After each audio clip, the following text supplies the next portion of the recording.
ಚನ್ನಬಸವೇಶ್ವರ ಗುರುಕುಲ ಸೌರಭ ಕಾರ್ಯಕ್ರಮ. ಅರುಣಾಚಲ ಪ್ರದೇಶದ ಗೃಹ ಇಲಾಖೆ ಕಾನೂನು ಸಲಹೆಗಾರ ಅಭಿಷೇಕ್ ತಳವಾಡೆ ಹೇಳಿಕೆ. ಉತ್ಸಾಹದಿಂದ ಕಲಿಕೆಯನ್ನು ಆನಂದಿಸಿ. ವಿದ್ಯಾರ್ಥಿಗಳು ಶ್ರದ್ಧೆ ಭಕ್ತಿಯಿಂದ ಓದಿನಲ್ಲಿ ತೊಡಗಿಸಿಕೊಂಡು ಶೈಕ್ಷಣಿಕ ಜೀವನವನ್ನು ಆನಂದಿಸಬೇಕೆಂದು ಅರುಣಾಚಲ ಪ್ರದೇಶದ ಗೃಹ ಇಲಾಖೆ ಕಾನೂನು ಸಲಹೆಗಾರ ಅಭಿಷೇಕ್ ಅಮರನಾಥ್ ತಳವಾಡೆ ಹೇಳಿದರು. ತಾಲೂಕಿನ ಕಡ್ಯಾಳ ಚನ್ನಬಸವೇಶ್ವರ ಗುರುಕುಲ ಅನುಭವ ಮಂಟಪದಲ್ಲಿ ಆಯೋಜಿಸಿದ ಗುರುಕುಲ ಸೌರಭ ಕಾರ್ಯಕ್ರಮದಲ್ಲಿ ಸನ್ಮಾನ ಸ್ವೀಕರಿಸಿ ಅವರು ಮಾತನಾಡಿದರು.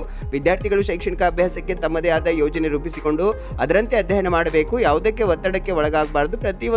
ಒಂದಷ್ಟು ಸಮಯ ಧ್ಯಾನ ಮಾಡುವುದು ಪ್ರತಿದಿನ ರೂಢಿಸಿಕೊಳ್ಳಬೇಕು. ಇದು ಮನಸ್ಸಿನಲ್ಲಿ ಒತ್ತಡ ಕಡಿಮೆ ಮಾಡಲು ಸಹಕಾರಿ ಆಗ್ತದೆ ಎಂದು ಕಿವಿ ಮಾತು ಹೇಳಿದರು. ಶಿಸ್ತು, ಸಮಯ ಪ್ರಜ್ಞೆ ಬೆಳೆಸಿಕೊಳ್ಳಬೇಕು. ವಿದ್ಯಾರ್ಥಿಗಳು ಓದಿನ ಜೊತೆಗೆ ಕ್ರೀಡೆ ಸೇರಿ ಇನ್ನಿತರ ಚಟುವಟಿಕೆಗಳಲ್ಲಿ ಭಾಗವಹಿಸುವುದರಿಂದ ಕಲಿಕೆಯಲ್ಲಿ ಹೆಚ್ಚಿನ ಆಸಕ್ತಿ ಬೆಳೆಯಲು ಸಾಧ್ಯವಾಗ್ತದೆ. ಶಿಕ್ಷಣ ಕೇವಲ ಅಂಕ ಗಳಿಕೆಗೆ ಸೀಮಿತ ಎಂದು ತಿಳಿಯಬಾರದು. ಶಿಕ್ಷಣ ನಮ್ಮ ಬದುಕನ್ನು ರೂಪಿಸುತ್ತದೆ. ವಿದ್ಯಾರ್ಥಿ ಜೀವನ ಮತ್ತೆ ಬರುವಂತದ್ದಲ್ಲ. ಇರುವಷ್ಟು ದಿವಸ ಉತ್ಸಾಹದಿಂದ ಕಲಿಕೆಯನ್ನು ಆನಂದಿಸಬೇಕೆಂದು ತಿಳಿಸಿದರು. ಸಾನ್ನಿಧ್ಯ ವಹಿಸಿದ ಪೀಠಾಧಿಪತಿ ಗುರುಬಸವ ಪಟ್ಟದೇವರು ಮಾತನಾಡಿ, ಗ್ರಾಮೀಣ ಭಾಗದ ಪ್ರತಿಭೆಗಳಿಗೆ ನಾಡೋಜ ಡಾಕ್ಟರ್ ಬಸವಲಿಂಗ ಪಟ್ಟದೇವರು ಗುಣಾತ್ಮಕ ಶಿಕ್ಷಣ ಕಲ್ಪಿಸಿ ರಾಷ್ಟ್ರ ಮಟ್ಟಕ್ಕೆ ಪರಿಚಯಿಸುವ ಪ್ರಯತ್ನ ಮಾಡುತ್ತಿದ್ದಾರೆ ಎಂದು ತಿಳಿಸಿದರು. ಪ್ರಾಚಾರ್ಯ ಬಸವರಾಜ ಮೊಳಕೆರೆ ಪ್ರಾಸ್ತಾವಿಕ ಮಾತನಾಡಿದರು. ಈ ಸಂದರ್ಭದಲ್ಲಿ ಆಡಳಿತಾಧಿಕಾರಿ ಮೋಹನ್ ರೆಡ್ಡಿ, ಶಿವಲಿಂಗ ಮೂಲಿಗೆ ಜೊತೆಗೆ ಪೃಥ್ವಿರಾಜ ಬೆಲ್ಲಾಳೆ ಇದ್ದರು. ಶಿವಮಹಿಮಾ ಭಾಗ್ಯಶ್ರೀ ವಚನ ಪ್ರಾರ್ಥನೆ ಗೀತೆ ನಡೆಸಿಕೊಟ್ಟರು. ಮಧುಕರ್ ಗಾಂವ್ಕರ್ ನಿರೂಪಿಸಿದರು. ಉಪಪ್ರಾಚಾರ್ಯ ಸಿದ್ದರಾಮ್ ಗೋಂಗ ವಂದಿಸಿದರು.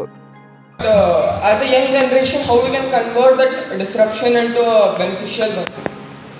Of course, see, disruption, when I said disruption is with the jobs that I am talking about.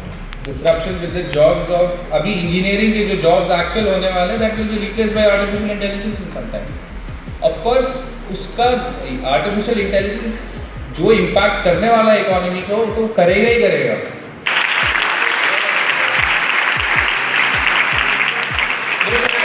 बहुत लोग डिस्ट्रैक्टेड है सेम चीज को लेके लगता है.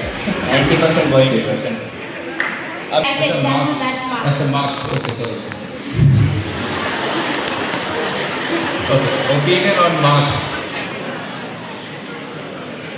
So मतलब what do you want? Like you don't want marks, or you want the mark system to be abolished?